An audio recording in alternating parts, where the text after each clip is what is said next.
So 30 years ago, as Shannon mentioned in her advertisement for this presentation, dedicated community advocates and local historians advocated for the adoption of the abandoned Burlington Northern Railbed as an interurban multi-use trail. Today, the 4.7-mile Coal Mines Trail connects the communities of Ronald, Roslyn, and Elum by foot, bike, horse, and snowmobile. The trail serves as a major connector to historical sites related to mining history, to stories of immigration, hard labor, and cultural change and cultural diversity in Washington state. And predating the mines, the trail was linked to a larger network of trails that Native American people used as a route to access fishing, hunting, and harvesting grounds.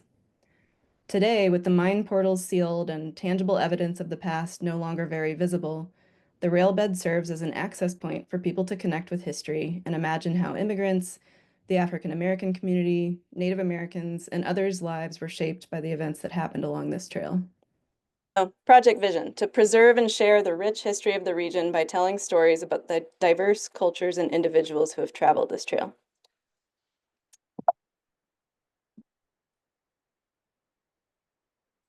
Today, there's an opportunity to replace existing trail signage, a lot of which is worn away or missing altogether, with more compelling storytelling. So our specific goals for this project are to work with community members and subject matter experts to make an interpretive plan. And in case you're not familiar with an interpretive plan, it is a framework or a guidebook for cohesive storytelling throughout a site. So in this case, throughout this trail.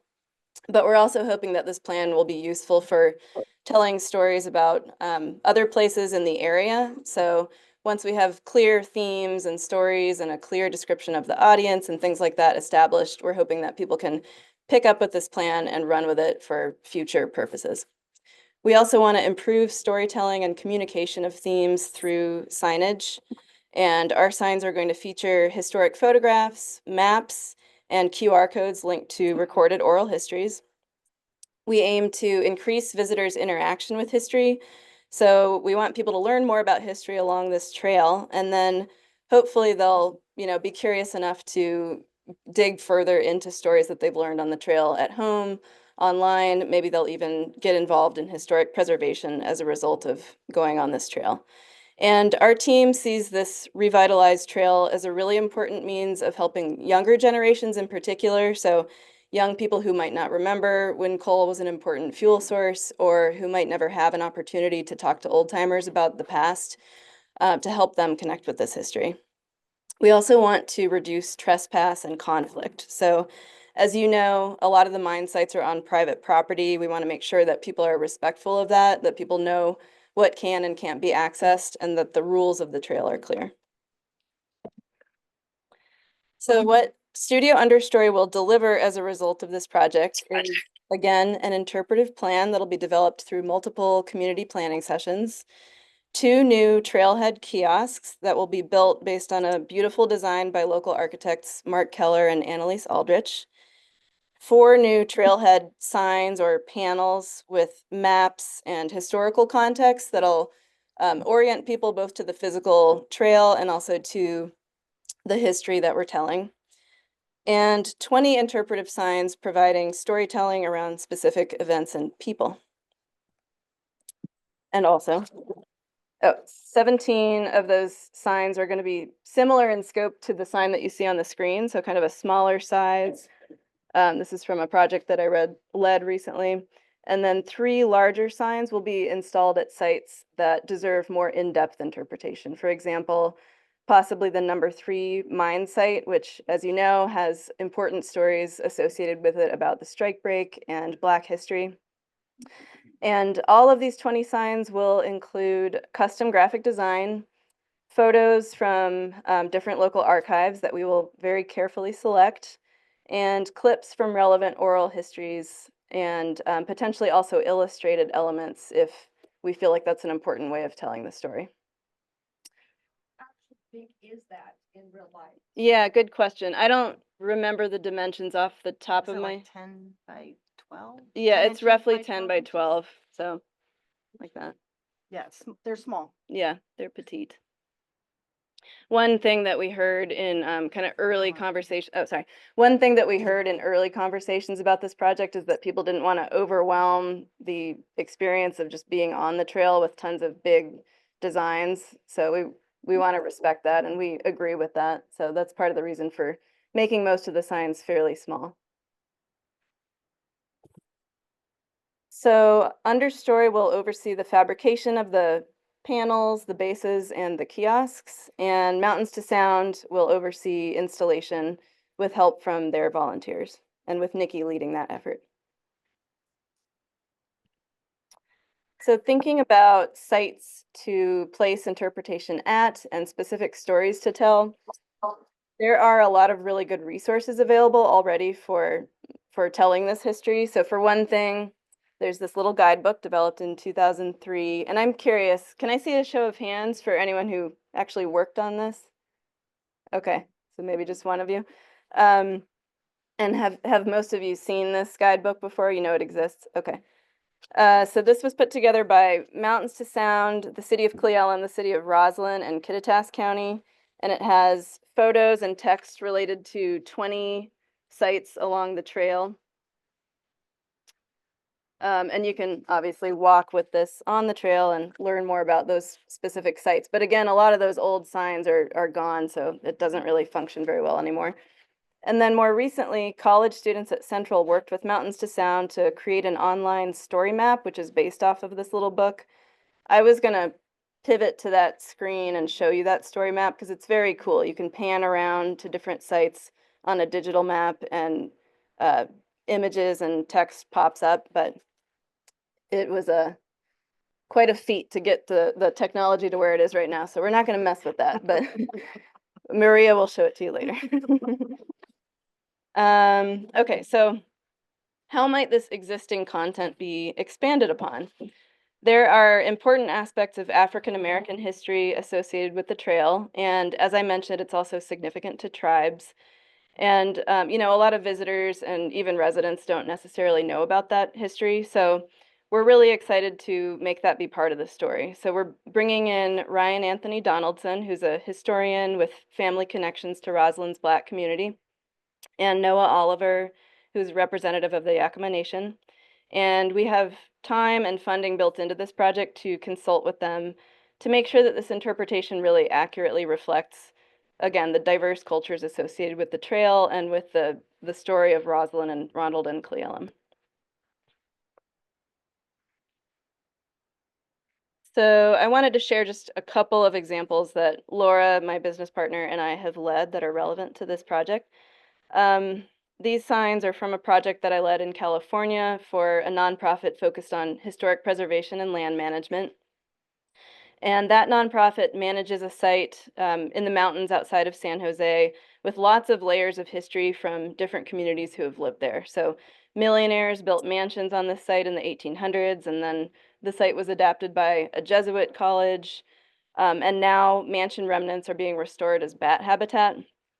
And so on site today, you'll find building footprints, old pathways, and other historic remnants that have been really carefully preserved. So we wanted to take advantage of those physical features to connect visitors with history. And so, kind of like with this project, the client team and I decided to create a series of large and then smaller signs. So the large signs, like the one on the left here, go into more depth about a whole era of history or a bigger story.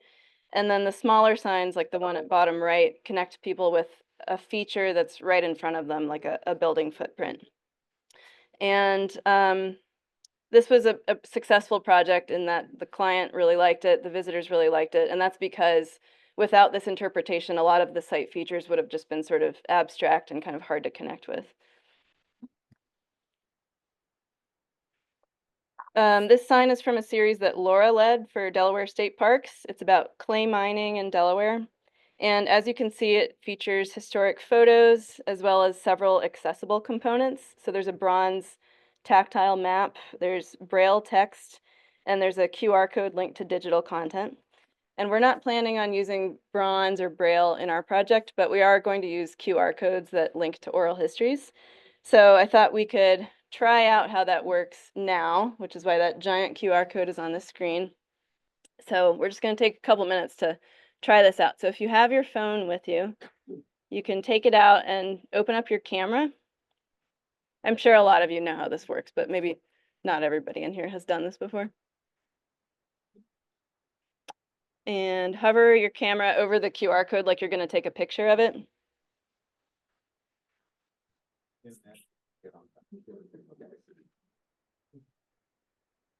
Is that working for everybody? And then click on the little URL that pops up. So there's an interview with Donna. Are you able to access it and hear it and everything? Okay, cool.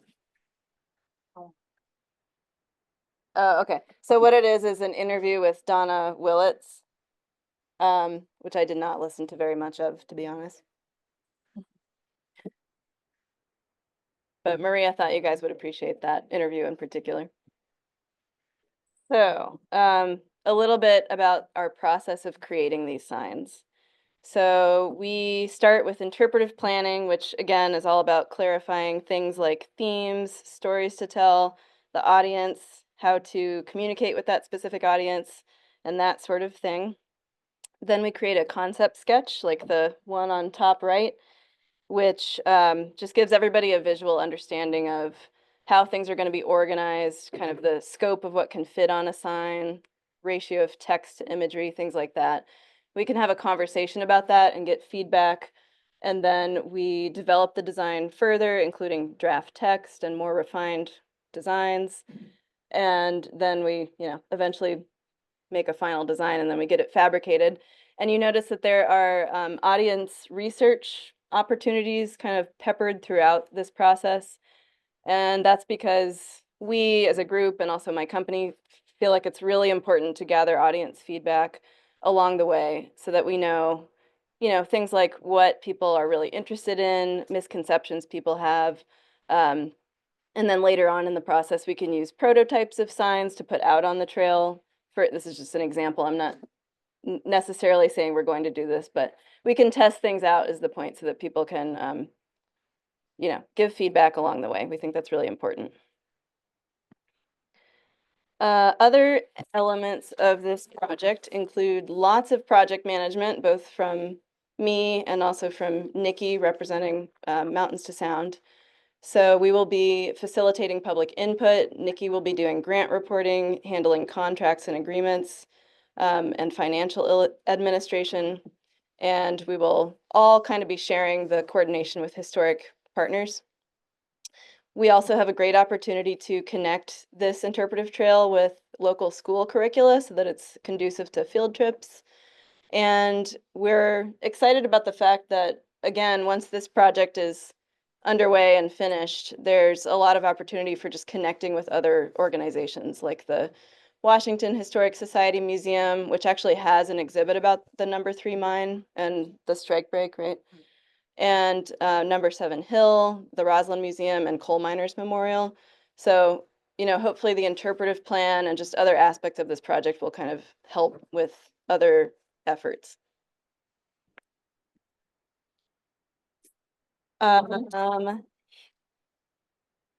Yes. So again, we think it's super important to collect feedback from local people. And so now we have a chance to do that. So I think you all have a piece of paper in front of you. And On the table, each of the tables. okay, so everybody has paper. We have extra pens up here. And I'm going to invite you to just write down one thing that you personally would like to see or do along this interpretive trail. So take a couple minutes to think about that and write it down, and we will actually use this input, so it's important. All right, has everybody written something? And does anybody want to share what they wrote? Okay, go ahead. Doggy bags and receptacles to. Okay, great. Receptacles for doggy bags that people actually use. And yeah, yeah, that'll be a #1 vote for me too. Yes, would you like to share? So I have one question. Why is the dog? Mhm. And why does the section that goes from Clell to Roslyn, you have to have a dog on a leash, and then from Roslyn up to Ronald, you don't have to have a dog? Repeat the question. The question is about, well, can you repeat it a little bit louder? Yeah. Why do you have to have a dog on a leash from Clell to Roslyn, and not Roslyn to Ronald? Okay. Unexplained. Yeah. Why do you have to have a dog on the leash from Elum to Roslyn, but not from Roslyn to Ronald? Yeah. Yeah. Nikki, any idea? Probably not. I do not have an idea as to that answer. I would imagine it has something to do with the individual municipalities' rules. Yeah. Does anybody else want to share what they'd like to see or do on the trail? Yeah, go ahead.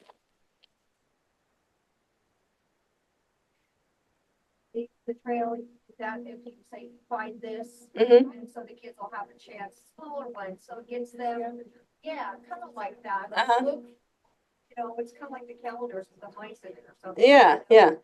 But the kids, so that they get interested and they get focused on trying to find that, and I think that kind of reels it Yeah, that's a great idea. So the idea is have a little scavenger hunt or maybe like a list of things that kids or anybody can go look for and find and kind of collect as they go along the trail. That's great. Thanks. Yeah, go ahead. Are there provisions for a place to sit down periodically as you're walking the 4.7 miles? You want to sit down occasionally. Are there provisions for that? That is not part of this scope. I mean, there are some benches, you know, already on the trail, but it's not part of our project to include additional seating on the trail. Maybe we can I understand. identify. It couldn't, Yeah. doesn't seem like it'd be that hard to have a log, you know, with a deal on the end. Mhm.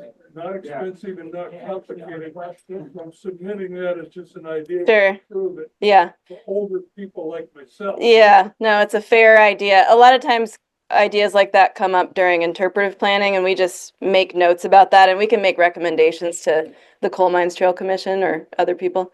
Yeah, I'll take one more. Go ahead. Sure. There's a bench about every mile or so, Uh-huh. because I ride that frequently on my bike. And Cleveland has a few benches between it and Roslyn, so. Mhm. Yeah.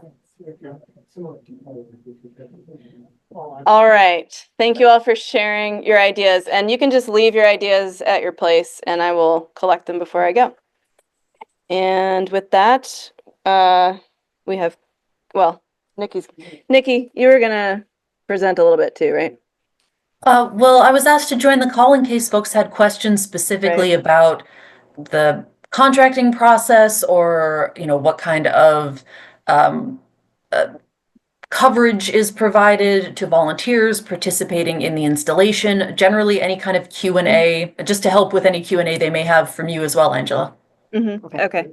Yeah, so Nikki's saying that she's joining the call just in case people have questions related to contracting or different aspects of this process that Nikki will be leading. And so, yeah, we can just open it up to Q&A and Nikki and Maria and I can all kind of answer. Yeah. Understanding of how much this is going to be or what your goal is financially. Thank you. Maria, do you want to answer that? So we have, the project with all the signage and the interpretive is 87,700, I think. I'm just doing this off the top of my head. Right now, we are, we have submitted a grant request for the LTAC, which is lodging and tax from the city of Cleveland for $6,700. And then we'll only be about $2,000 shy. Maybe 20, maybe 1,500. We're really close. CJ. So I got a question. Will all the original signs be replaced and actually have signs back where they are? Or That's, CJ just asked if the original signs will be replaced or they'll leave them. That's part of the process. because I like that book where you get to see all those spots. It doesn't sound like when you're presentation, it sounds like you're changing like those spots that they're not going to be included when you're. Yeah, we're probably going to The question is about what extent, how much are we going to change from the past sites that were identified as important to put interpretation at? Yeah. And the answer is we're probably going to maintain a lot of those 20 sites that have been interpreted in the past in this guidebook and in that story map that I mentioned. We just want to, again, go through kind of a fresh process of taking in new ideas, new questions, just like really understanding what the current community, and communities can be defined too through this process, what people are interested in, what they want to know more about. And also we want to tie in those stories about African American history and the cultural relevance to the tribes that aren't so much a part of the past interpretation. So basically, you're gonna put the original signs back, but you may put additional ones. We're not going to put original signs, No, not Back. your signs, but the content. yeah, Oh, go ahead, yeah. We, as a group, we don't have any sort of authority on those signs. yeah, So that's gonna be a decision that's going to be to the Coal Mine Trail Commission. yeah, They'll decide if they feel like it's necessary to remove any of those signs.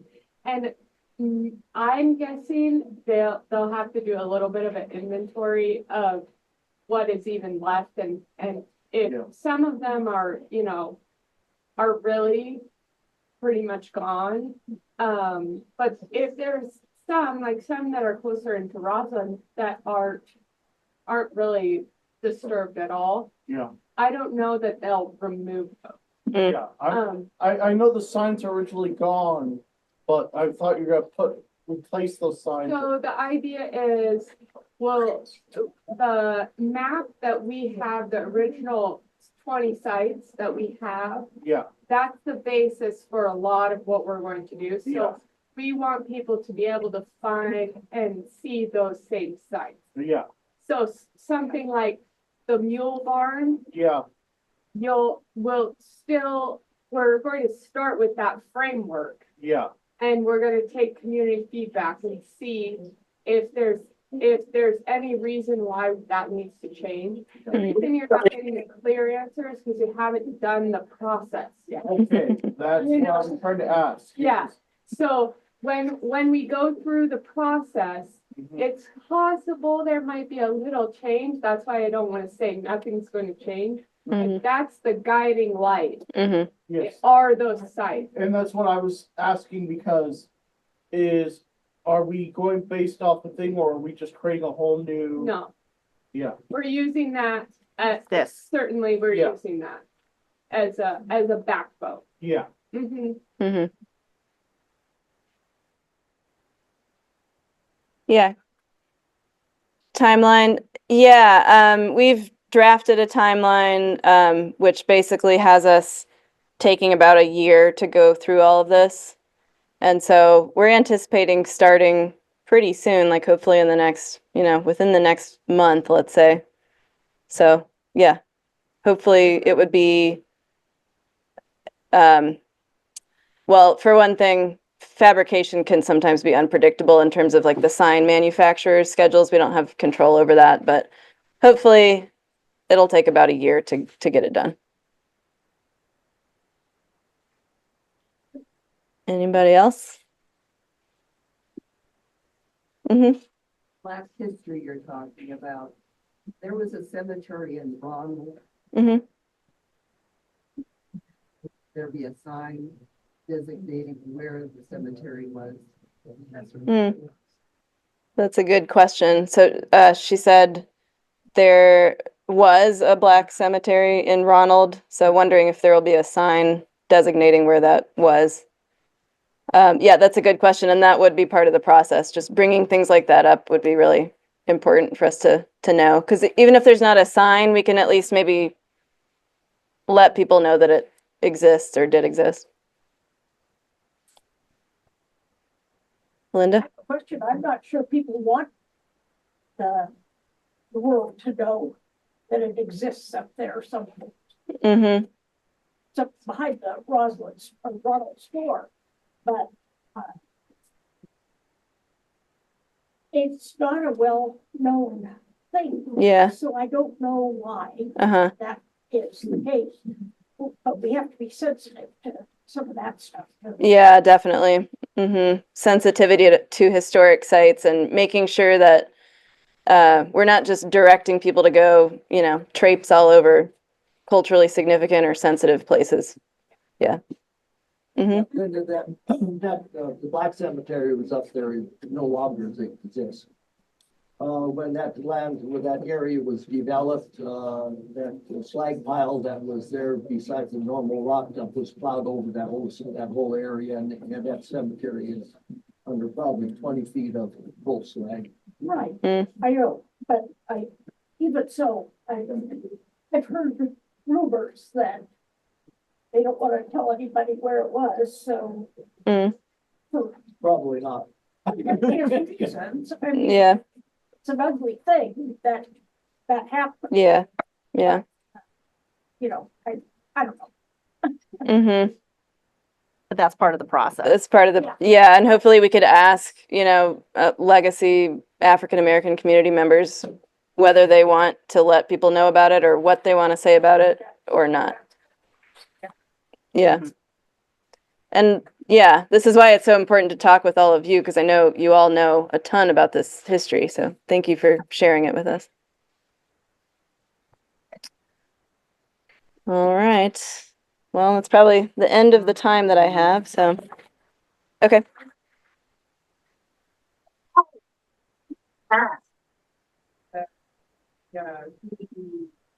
Discussions that you'll have along the way. Mhm.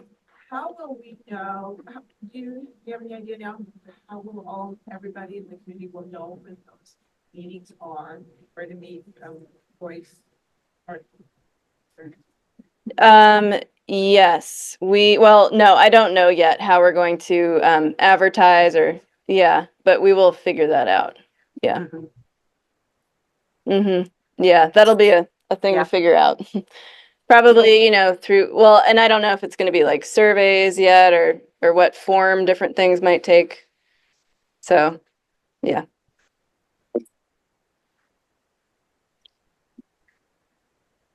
All right. Anyone else? Okay. Well, thank you all so much again for having me here and for listening. Stop the recording. Thanks, Nikki.